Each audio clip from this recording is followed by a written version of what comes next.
نبی کریم صلی اللہ تعالی علیہ وسلم نے ارشاد فرمایا، ترمذی شریف کی روایت ہے، لو كانت الدنيا تعدل عند الله جناح بعوضة ما سقى كافرا منها شربا۔ اگر اس دنیا کی حقیقت اللہ تبارک و تعالی کے نزدیک مچھر کے ایک پر کے برابر بھی ہوتی تو کسی کافر کو دنیا سے پانی کا ایک گھونٹ بھی نہیں دیا جاتا۔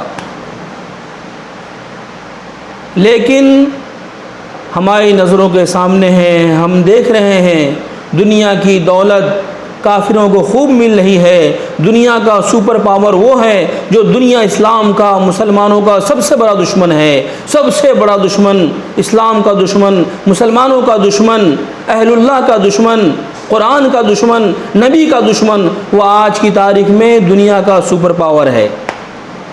وہ خوب مزے لے رہے ہیں، خوب مزے لے رہے ہیں، دنیا کے مزے خوب اڑا رہے ہیں، باوجود ہے کہ وہ اللہ تعالیٰ کے نافرمان ہیں، اللہ کے باغی ہیں، مگر پھر بھی دنیا ان کو ملی ہے۔ پتہ یہ چلا کہ اللہ تعالیٰ کے نزدیک دنیا کی کوئی حقیقت نہیں ہے، پوری دنیا کی حیثیت مچھر کے ایک پر کے برابر بھی نہیں ہے۔ اگر اس دنیا کی حقیقت، اس دنیا کی ویلو اللہ کے نزدیک مچھر کے پر کے برابر بھی ہوتی تو اللہ رب العالمین کافروں کو پانی کا ایک گھونٹ بھی نہیں پلاتا۔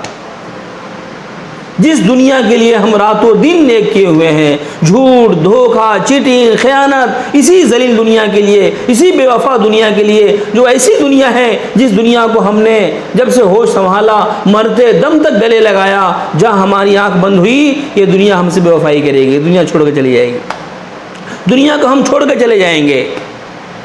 ایک مرتبہ نبی کریم صلی اللہ تعالی علیہ وسلم ایک راستے سے گزر رہے تھے۔ راستے میں آپ نے دیکھا کہ ایک بکری کا مرا ہوا بچہ پڑا ہے، اس سے بدبو آ رہی ہے، گھن پھیل رہی ہے۔ آپ نے صحابہ سے فرمایا، اس مردہ بچے کو کون خریدے گا؟ اللہ کے نبی نے پوچھا صحابہ سے کہ اس مردے بچوں کو 1 درہم کے بدلے کون خریدے گا؟ صحابہ نے فرمایا، اللہ کے رسول یہ بچہ تو مردہ ہے، سڑا ہوا ہے، بدبو آ رہی ہے اس کو تو فری میں، مفت میں کوئی لینے کو تیار نہیں ہوگا۔ اس لاش کو ہم کیا کریں گے لے کر کے؟ اس کے بعد نبی کریم صلی اللہ علیہ وسلم نے فرمایا کہ یہ ساری دنیا اور اس کے مال و اسباب اور یہ چمک دمک اللہ کے نزدیک اس سے زیادہ بے حیثیت اور بے حقیقت ہے جتنا بکری کا یہ بچہ، مردہ بچہ تمہارے نزدیک بے حقیقت ہے۔ جس طرح اس مردے بکری کے بچے کی کوئی ویلو نہیں ہے، کوئی اس کی قیمت نہیں ہے، اس سے کہیں زیادہ اس دنیا کی کوئی ویلو نہیں ہے، کوئی اس کی حیثیت نہیں ہے، کوئی قیمت نہیں ہے۔ نبی کریم صلی اللہ علیہ وسلم نے صحابہ کے دلوں میں یہ بات بٹھا دی تھی کہ دنیا سے دل مت لگاؤ، دنیا کی رغبت کا اظہار مت کرو، ضرورت کے وقت دنیا کو استعمال کرو، لیکن دنیا کی محبت دل میں نہ بساؤ۔ یہی وجہ ہے کہ جب دنیا صحابہ کرام رضوان اللہ تعالی علیہم اجمعین کے دل سے نکل گئی، پھر اللہ تعالی نے ساری دنیا کو ان کا غلام بنایا۔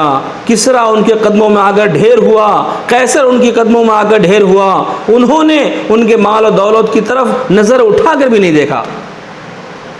یہ صحابہ کی تربیت تھی۔ حضرت عمر رضی اللہ تعالیٰ عنہ کے دور خلافت میں حضرت ابو عبیدہ بن جراح رضی اللہ تعالیٰ عنہ کو شام کا گورنر بنایا گیا، کیونکہ حضرت عمر رضی اللہ تعالیٰ عنہ کے زمانے میں ابو عبیدہ بن جراح رضی اللہ تعالیٰ عنہ نے ہی شام کا علاقہ فتح کیا تھا۔ اس وقت شام کا ایک بڑا علاقہ تھا، بہت بڑا علاقہ کہلاتا تھا۔ شام، اردن، فلسطین، لبنان، یہ چاروں ملک مل کر کے ایک ملک شام کہلاتا تھا۔ میرے محترم بزرگوں، دوستو، جب فلسطین کا نام آیا تو یہ کہنا پڑ رہا ہے کہ آج ہم جس دور سے گزر رہے ہیں اور ہماری نظروں کے سامنے سوشل میڈیا پر، نیوز میں اور پرنٹ میڈیا پر، الیکٹرانک میڈیا میں ہم رات و دن دیکھ رہے ہیں کہ جو فلسطینی مسلمانوں کے ساتھ جو حالات پیش آ رہے ہیں اور جو اسرائیل بربریت، اسرائیل کا جو ظلم ہو رہا ہے وہ ہم سے دیکھا نہیں جاتا۔ یہ انبیاء کی سرزمین ہے جس میں کئی انبیاء مدفون ہیں۔ مسجد اقصی جو ہمارا قبلہ اول ہے، آج اسرائیل نے اس پر قبضہ کر لیا ہے، اس پہ قبضہ کر کے رکھا ہوا ہے، مسلمانوں کو وہاں سے بھگایا جا رہا ہے، فلسطینی مسلمانوں کو ظلم ہو رہا ہے، ظلم کے پہاڑ توڑے جا رہے ہیں، وہاں کے بچے شہید ہو رہے ہیں، وہاں کی عورتیں شہید ہو رہی ہیں، اور وہاں کی عوام شہید ہو رہی ہے۔ وہاں فلسطینی عوام مسجد اقصی کے لیے اپنے آپ کو شہید کر کے اللہ کی بارگاہ میں پیش کرنا چاہتی ہے کہ میرے مولا، میرے بس کا تھا، میں نے ان سے مقابلہ کیا، ان سے لڑائی کیا، میری بساط کے مطابق، میری طاقت کے مطابق جتنا تھا میں نے پیش کیا میرے مولا، باقی آپ کا کام ہے میرے مولا، میں نے تو میرا کام کر دیا ہے۔ میرے محترم بزرگوں دوستو، فلسطین پکار رہا ہے، فلسطینی بچے پکار رہے ہیں، ہماری بے بسی پر رحم کھاؤ، تمہاری غیرت کو کیا ہو گیا ہے؟ تم کہاں گناہوں کی دلدل میں پھنسے ہو؟ کیا ہمارا خون تم کو یاد نہیں دلا رہا ہے؟ کیا ہمارا خون تم کو موت کی یاد نہیں دلاتا؟ قبلہ اول تم کو یاد نہیں آ رہا ہے؟ میرے محترم بزرگوں دوستو، اس موقع پہ میں کہنا چاہوں گا کہ واقعتاً ہم ان کے لیے اور کچھ نہیں کر سکتے تو کم از کم دو کام ہمارے اختیار میں تو ضرور ہے۔ فلسطینی مجاہدوں کے لیے، فلسطینی عوام کے لیے ہم دو کام تو ضرور کر سکتے ہیں۔ سب سے پہلا کام یہ ہے کہ ہم ان کے لیے دعائیں کریں۔ میرے محترم بزرگوں دوستو، ان کے لیے دعاؤں کا اہتمام کریں۔ مسجد میں ہیں تو مسجد کے امام قنوت نازلہ پڑھ کے ان کے لیے اسرائیل کے لیے بد دعائیں کریں، فلسطینی عوام کی حفاظت کے لیے دعا کریں، مسجد اقصی کی حفاظت کے لیے دعا کریں، 2 رکعت نماز پڑھیں، قرآن کی تلاوت کریں، اور ہمارے اکابرین نے، اسلاف نے جو عمل بتایا اس عمل کا اہتمام کریں، اور خوب دعاؤں کا اہتمام کریں کہ اللہ فلسطینی عوام کی حفاظت فرما، ان کی جان کی حفاظت فرما، ان کی مالوں کی حفاظت فرما، ان کی عزت آبرو کی حفاظت فرما، اور سب سے پہلے قبلہ اول کی حفاظت فرما۔ ان ظالموں کا آپس میں ٹکرا دے، ان ظالموں کو اس روئے زمین سے نیست نابود فرما دے، زمین میں دھسا دے، ان کے شرور فتن کو اللہ ان پہ لوٹا دے، ان کو تباہ و برباد کر دے، ان کی عمارتوں کو ویران کر دے، ان کی آبادی کو خراب کر دے۔ تو پہلا کام ہم تو ہر آدمی، امت کا ہر فرد یہ کام کر سکتا ہے کہ فلسطینی کے لیے خوب دعاؤں کا اہتمام کریں، خوب دعاؤں کا اہتمام کریں، ورنہ کل قیامت کے دن میدان حشر میں یہ شہید ہو رہے ہیں، وہاں کے بچے شہید ہو رہے ہیں، وہاں کی عوام شہید ہو رہی ہے، وہاں کی عورتیں شہید ہو رہی ہے، میدان حشر میں اللہ کی بارگاہ میں اگر یہ کہہ کر کہ میرے مولا ہم تو آپ کی قبلہ اول کے لیے، آپ کی مسجد کے لیے، آپ کے گھر کے لیے ہم نے اپنے آپ کو شہید کیا، قربان کیا، لیکن یہ انڈیا کے مسلمان کیا کر رہے تھے؟ میرے محترم بزرگوں دوستو، ہم تو کم از کم ان کے لیے دعاؤں کے لیے ہاتھ تو اٹھا سکتے ہیں، اللہ کے سامنے پیش تو کر سکتے ہیں کہ میرے مولا میرے بس کا اتنا تھا کہ میں نے ان کے لیے دعائیں کیا، باقی میرے مولا آپ کا کام ہے۔ نمبر 2، اسرائیلی پروڈکٹ کا، اسرائیلی مصنوعات کا مکمل طریقے سے بائیکاٹ کیا جائے، مکمل طریقے سے بائیکاٹ کیا جائے۔ میرے محترم بزرگوں دوستو، اگر ہم اسرائیلی مصنوعات کا، وہاں کے پروڈکٹ کا بائیکاٹ کریں گے تو بڑا فائدہ ہو جائے گا، اور اسرائیل کو بڑا نقصان ہو سکتا ہے۔ ہم ایک کولڈ ڈرنک پیتے ہیں، اسپرائٹ پیتے ہیں، کوکا کولا پیتے ہیں، اور تھمس اپ پیتے ہیں، 100 روپے کا خریدا اور 100 روپے کا فائدہ اسرائیل کو ہوا۔ ہو سکتا ہے اس 100 روپے سے اسرائیل اس کی ایک بندوق کی گولی خرید کر کے فلسطین عوام کو مارے اور شہید کرے، تو گیا شہادت میں، فلسطینی عوام کی شہادت میں، وہاں کے لوگوں کو شہادت میں ہمارا بھی پیسہ لگ رہا ہے، ان کو مارنے میں ہم مدد کر رہے ہیں۔ تو دوسرا کام یہ کرنا ہے کہ وہاں کی مصنوعات کا بائیکاٹ کرنا ہے۔ اب رہا سوال یہ کہ بھائی وہاں کی مصنوعات کیا کیا مصنوعات ہیں؟ بہت ساری مصنوعات ہیں، تو ہم کیا کیا بائیکاٹ کریں؟ تو اس کا آسان طریقہ یہ ہے کہ اس کا بار کوڈ ہے، اسرائیلی مصنوعات کا بار کوڈ ہے 729 جون سے پروڈکٹ میں جس بھی مصنوعات کے اندر اس کے بار کوڈ میں 729 لکھا ہوا رہے گا، اس پروڈکٹ کو نہیں خریدنا ہے، اس سامان کو نہیں خریدنا ہے، ان کا بالکل بائیکاٹ کرنا ہے۔ میرے محترم بزرگوں دوستو، انبیاء کی سرزمین ہے، انبیاء کی سرزمین ہے، یہ وہ زمین ہے جس زمین کی اللہ رب العالمین نے قسم کھائی ہے، وہاں کے پھلوں کی قسم کھائی ہے، والتین والزیتون، تین اور انجیر یہ انہی شہروں میں ملتا ہے، وہیں کی پروڈکٹ ہے، وہیں کی پیداوار ہے۔ تو میں یہ کہہ رہا تھا کہ دو کام کرنا ہے فلسطینی عوام کے لیے۔ نمبر ایک، ان کے لیے خوب دعاؤں کا اہتمام کرنا ہے، اور نمبر دو، اسرائیلی مصنوعات کا، وہاں کے پروڈکٹ کا بالکل بائیکاٹ کرنا ہے، اور ہمیشہ بائیکاٹ کرنا ہے۔ ہم لوگ بہت بھولے ہیں، ابھی حالات ہے تو بائیکاٹ کیا، پھر جہاں معاملہ ٹھنڈا ہوگا، سوشل میڈیا خاموش ہو گیا، حالات تھوڑے سازگار ہو گئے تو بھول جاتے ہیں، پھر استعمال کرنا شروع کر دیتے ہیں۔ ایسا تو نہیں ہے کہ ہم اگر اسرائیلی مصنوعات کا استعمال نہیں کریں گے تو ہم مر جائیں گے یا ہمارا بہت بڑا نقصان ہو جائے گا، خسارہ ہو جائے گا، ایسا تو نہیں ہے۔ اسرائیل، یہودی ہمیشہ مسلمانوں کا، اسلام کا دشمن رہا ہے اور رہے گا، تو ہمیشہ ہم ان کا بائیکاٹ کریں نا۔ تو میں عرض کر رہا تھا کہ ابو عبیدہ بن جراح رضی اللہ تعالیٰ عنہ اس زمانے میں شام کے گورنر تھے۔ شام اس زمانے میں بہت بڑا علاقہ تھا، شام، اردن، فلسطین، لبنان، یہ چار مل کے ایک شام کا علاقہ کہلاتا تھا۔ ان پورے کے اوپر ان چاروں ملک کے گورنر حضرت ابو عبیدہ بن جراح رضی اللہ تعالیٰ عنہ تھے، اور یہ علاقہ بڑا زرخیز علاقہ تھا، دولت کی ریل پیل تھی، بہت چمکتا دمکتا شہر تھا۔ حضرت عمر رضی اللہ تعالیٰ عنہ نے ایک مرتبہ ارادہ کیا کہ ملک شام کا سفر کیا جائے، دیکھا جائے کہ ملک شام کیسا ہے اور وہاں کے گورنر کیسے رہتے ہیں، ان کا رہنا سہنا کیسا ہے، ان کا گھر کیسا ہے۔ اور کیونکہ حضرت عمر ابو عبیدہ بن جراح رضی اللہ تعالیٰ عنہ ایک بڑے علاقے کے گورنر ہے، وہ ایسا علاقہ جہاں دولت کی ریل پیل ہے۔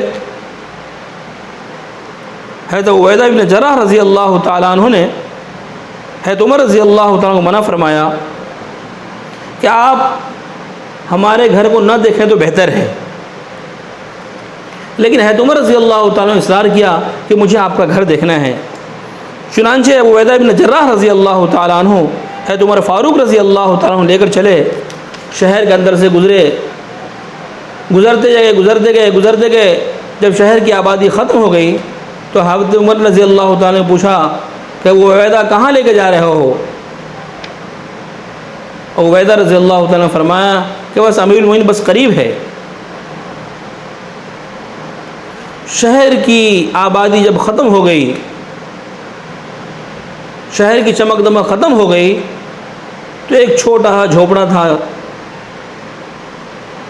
حضرت عبیدہ بن جراح رضی اللہ تعالیٰ عنہ اس جھوپڑے میں اندر گھسے، چھوٹے سے گھر میں گھسے اور اپنے گھر کا تعارف کروایا، اپنے گھر کے سامانوں کا تعارف کروایا، فرمایا امیر المومنین یہ میرا گھر ہے اور میرا بستر یہ مصلی ہے، نماز کا ٹائم ہوتا ہے تو نماز پڑھ لیتا ہوں اور رات کو اسی پر سو جاتا ہوں۔ پھر ہاتھ اوپر کی طرف بڑھایا تو وہاں سے ایک پیالہ نکالا، جو پیالہ باہر سے نظر بھی نہیں آ رہا تھا، وہ پیالہ نکالا تو دیکھا اس میں روٹی بھگوئی ہوئی ہے، سوکھی روٹی کے ٹکڑے بھیگے ہوئے ہیں۔ ابو عبیدہ بن جراح رضی اللہ تعالیٰ نے فرمایا کہ امیر المومنین میں چونکہ رات دن حکومت کے کاموں میں رہتا ہوں، مصروف رہتا ہوں، وقت نہیں ملتا ہے، کھانے کی فرصت بھی نہیں ملتی۔ ایک خاتون میرے لیے آ کر کے 2-3 دن کی روٹی ایک ساتھ بنا دیتی ہے، میں اس کو کھا لیتا ہوں، جو بچ جاتی ہے اور سوکھ جاتی ہے تو اس کو پانی میں ڈبو کر رکھ لیتا ہوں، رات کو سوتے ہوئے اس کو کھا لیتا ہوں۔ حضرت عمر فاروق رضی اللہ تعالیٰ عنہ نے جب شام کے گورنر ابو عبیدہ بن جراح رضی اللہ تعالیٰ عنہ کے گھر کا حال دیکھا اور سنا تو ان کی آنکھ سے آنسو بہنے لگے۔ اس وقت حضرت عمر فاروق رضی اللہ تعالیٰ عنہ نے فرمایا کہ قسم ہے خدا کی، قسم ہے اس ذات کی جس کے قبضے میں عمر کی جان ہے، واقعتاً تم ویسے ہی ہو جیسے نبی کے زمانے میں تھے، اس دنیا نے، اس چمکتی دمکتی دنیا نے تم پر کوئی اثر نہیں ڈالا۔ حقیقت میں یہی لوگ اس کے مصداق تھے۔ بازار سے گزرا ہوں، خریدار نہیں ہوں، ساری دنیا آنکھوں کے سامنے ہے، ان کی دلکش رعنائیاں، اس کی چمکتی دمکتی خوبصورتیاں سامنے موجود ہے، لیکن اس کی محبت ہمارے دلوں میں موجود نہیں ہے، ہمارے دل میں اس نے گھر نہیں بنایا۔ ہمارے دلوں نے گھر نہیں بنایا۔ وَمَا الْحَيَاةُ الدُّنْيَا إِلَّا مَتَاعُ الْغُرُورِ، دنیا حقیقت میں دھوکے کا سامان ہے۔ یہ دنیا دل لگانے کی چیز نہیں ہے، یہ دنیا دل میں بسانے کی چیز نہیں ہے۔ یہ دنیا تو بس ایک ضرورت ہے کہ جب ضرورت پیش آئی اس کو استعمال کیا، ضرورت ختم ہو گئی تو اس کو چھوڑ دیا، بس اس کی حیثیت ایک ضرورت کی ہے۔ جس طرح ایک شخص، ایک آدمی جب گھر ڈھونڈتا ہے، گھر بناتا ہے یا خریدتا ہے تو اس گھر کے لیے بیت الخلاء کو بہت اہمیت دیتا ہے، ٹوائلٹ کو بہت اہمیت دیتا ہے، حتیٰ کہ بیت الخلاء کے لیے، ٹوائلٹ کے لیے وہ 1,00,000 2,00,000 روپیہ کچھ پیسے ایکسٹرا دینے کو، زائد دینے کو تیار ہو جاتا ہے کہ نہیں بھائی مجھے بیت الخلاء والا گھر چاہیے، ٹوائلٹ والا گھر چاہیے۔ لیکن اس کے باوجود، ٹوائلٹ والا گھر ملنے کے بعد، زیادہ پیسے خرچ کرنے کے باوجود بھی وہ گھر میں جب رہنا شروع کرتا ہے تو اس کے دماغ میں بالکل یہ سوار نہیں ہوتا کہ میں بیت الخلاء کب جاؤں گا، کب وہاں سے نکلوں گا، کب کتنا وقت اس میں دینا ہے، وہاں سے کب نکلنا ہے، بالکل کوئی ذہن میں نہیں ہوتا۔ بس تقاضا جب ہوا تو گئے اور فارغ ہو کے آ گئے۔ میرے محترم بزرگوں، دوستو، دنیا کی مثال بھی ایسے ہی ہے کہ دنیا ایک ضرورت کی چیز ہے، مقصد تو اللہ کی رضا ہے، مقصد اللہ کو راضی کرنا ہے، مقصد اللہ کو راضی کرنا ہے، اللہ کو اپنا بنانا ہے، دنیا کو دل میں نہیں بسانا ہے، دنیا کی محبت کو دل میں نہیں بسانا ہے، بس جتنی ضرورت ہے اتنا اس کو دل میں لیے اور باقی کو چھوڑ دیے۔ دنیا کی حیثیت اللہ کے نزدیک مچھر کے پر کے برابر بھی نہیں ہے۔ میرے محترم بزرگوں، دوستو، میں یہ کہہ رہا ہوں کہ دنیا ہے، دنیا کی حیثیت ہے، لیکن وہ حیثیت نہیں ہے جو حیثیت ہم لوگوں نے دنیا کو دیا ہے کہ سب کچھ دنیا کو بنا لیا، دنیا کو مقصد بنا لیا، دنیا کو مقصد بنا کر کے ہم نے ساری چیزوں کو جو مقصد تھا، مقصد کو چھوڑ کر کے دنیا کو مقصد بنا لیا۔ اللہ تعالی ہم سب کو اپنے سے، اپنے دین سے سچی پکی محبت نصیب فرمائے اور دنیا کی محبت ہمارے دلوں سے نکال کر اپنی سچی محبت نصیب فرمائے۔ اللہ تعالی ہم سب کو عمل کی توفیق عطا فرمائے۔ وما علینا الا البلاغ۔